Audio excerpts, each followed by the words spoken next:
Hello comic book fans, here's Earl Grey. Today I want to talk about these three books here, Charles Burns' trilogy. The first two books are the German translations, and the third one is the English translation, Sugar Skull. The Germans are from Reprodukt and the English one is from Pantheon Books. And they all match pretty up, are done in the same vein, and it doesn't look too terrible on my shelf.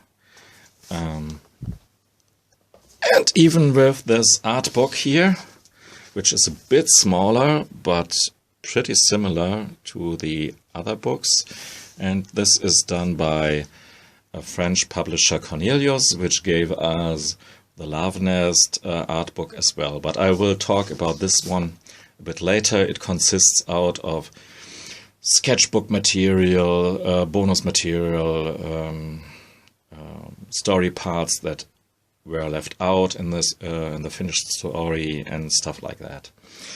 So, but if you're interested in that, you have to bear some minutes with me. So, I want to keep this as spoiler-free as possible, so I think to give you an impression about what this book is all about, it's sufficient if we just look a bit into the first book here. Overall, it's a very ambitious tale. It's even more ambitious and complex than Black Hole, because it flips through different levels of reality, and the first thing you think about it, okay, it's pretty druggy. And that was, I think, the common opinion after this first book came out, especially with this weird connection to Tintin. You see over there that old album of Tintin, The Mysterious Star, where a meteor falls to the earth, and it has a strange metal in it that leads to things growing to huge size, and especially these mushrooms have some druggy connotation. Even maybe Hergé never intended them to be so. But Burns used this color scheme, these shapes on the mushrooms, for almost only eggs, but they turn up pretty everywhere in the story. So, as you can see here, it's you will see art that is very familiar when you have read Black Hole or something else by Charles Burns. But it's a very artsy approach that doesn't shy off to show on the first page as just an X made out of panels to symbolize the X'd out, the blacked out state of the main character. And here he is in this level of a different reality, some altered state he is in, and he goes into the house of the neighbors and reaches some lizard world and is thrown out into this strange panel here. It feels almost like these old computer adventure games where you have to decide if you want to feed the dog, or ask this guy here something, or go to the back or something like that. Yeah, it's a mysterious, strange world, but it gets even more mysterious because it's Charles Burns, and it gets pretty grisly, like this doner shop guy here.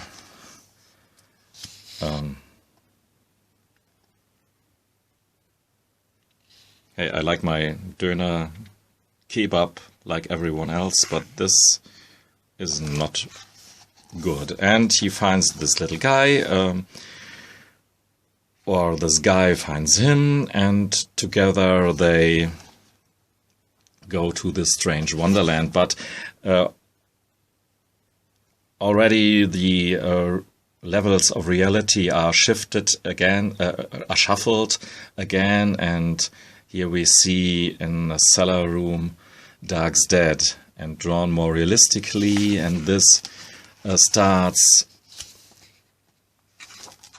the next sequence in the story where Doug wakes up and is reminded of his girlfriend, or ex-girlfriend better,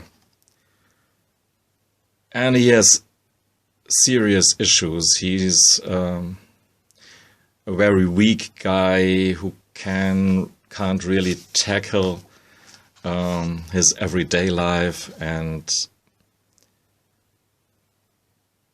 so we come to know his love affairs, and that he hasn't been always this guy who has to rely on pills and stays in bed in the cellar all day long. He was a pretty normal boy with a girlfriend and with friends and with ambitions, like his dad was, until he ended up in that cellar. So maybe this story wants to tell us something, as comic nerds who have almost everybody built up our man cave in the cellar, where we can hide from the evil world outside while sorting our comic books. So, yeah, very typically page of panels that draw connections and are used. Almost everything is used as a metaphor or symbol, and that you will come to know at the end of the trilogy that every single puzzle piece eventually will fall into its place. And that's the most fascinating aspect for me in the story. I would have liked it if the ambiguity from the start would have been held up until the end. But this way I can appreciate that as well, when Burns puts all these pieces together and it makes sense a lot. And until the end. I guess if I tell you more about it, I will spoil something. But it tackles not just adolescence like in The Black Hole, but other topics like the relation between the generations and the need of that you have to take responsibility sometimes, and being responsible and being strong enough not to embarrass yourself, to disappoint the ones that are close to you.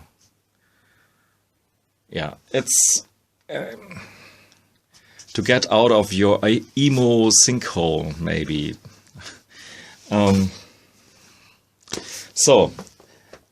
Really, I think it's if you are a bit into independent alternative comics, a bit interested in comics that are go for the psychological side of storytelling, you can't. You simply have to read this. So I'm not so sure if you need Vortex, but if you liked the trilogy, this is a nice nice bonus, nice extra.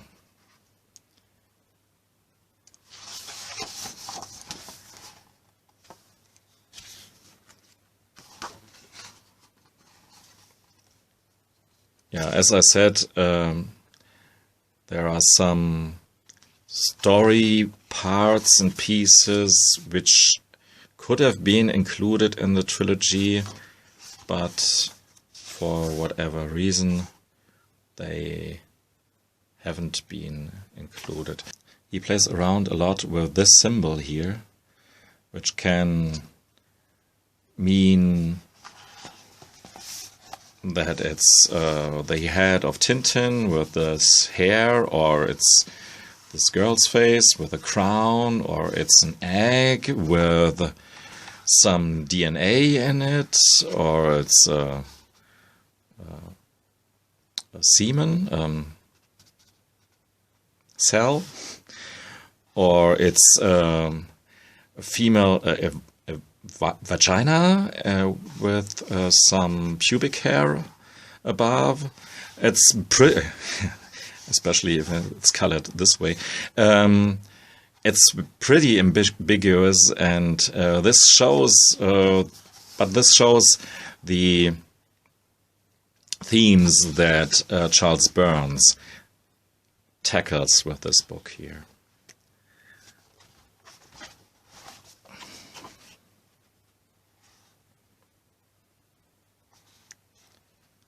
One of the breeder in the hive. Yeah, and it's this stuff here is actually more or less in this book. Weird art girls and emo teens, and there's not so much. Yeah, but that's Doug's dad.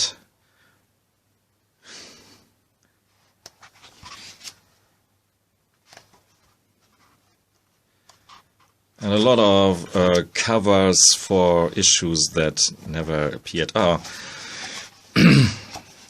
This is the reimagination of La Femme Maison from Louise Bourgeois, French Canadian or American, mainly French artist who died some years ago. Louise Bourgeois is amazing. If you want to check out some good, disturbing art, maybe Google her name. So, but I'm getting a bit off track. And Charles Burns did a lot to get these rip-offs of old romance comics right. Even though there's a significant shift in tone and some details which obviously could never have been printed in this way. Yeah, I think you see what I mean.